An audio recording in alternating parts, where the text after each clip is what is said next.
emotions are good, because sometimes when our fascia is stuck, sometimes our emotions get stuck in there too.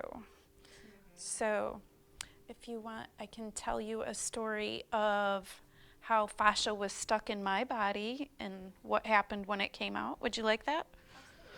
Okay, so this was when I was in my 20s. I've always been a horse person, and I was leasing this horse in New York. And for some reason, I really wanted to be friends with this horse, but this horse did not like me for some reason. I still don't know why. Anyway, one day we were in the barn and I'm holding on to her, and another horse got loose in the barn, and this lady screaming at me to stop this horse, and I just kept holding on to my horse. But since that horse was running, my horse took off and started running, and the next thing I knew, I woke up and I had broken my arm and my ear was almost off my head.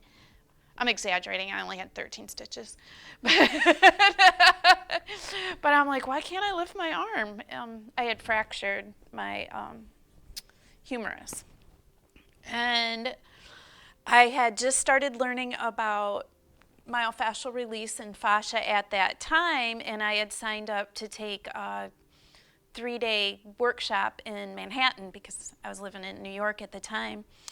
And my teacher said, you have a broken arm, you can't come to class. I'm like, aw, okay. So while it was healing, since he was a physical therapist and one of my instructors, I was going to see him for physical therapy.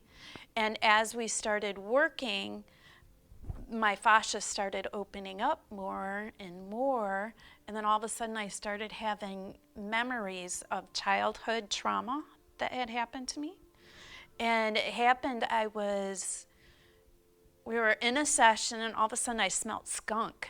Do you smell that? He's like, no. And I'm like, I smell skunk. He goes, well, skunk means stay away from me, danger, caution, all those things. Why don't you journal about it when you get home today? And then that's where I'm like, oh. And then I started remembering things and remembering all the abuse, and because I was in a place where I could heal it.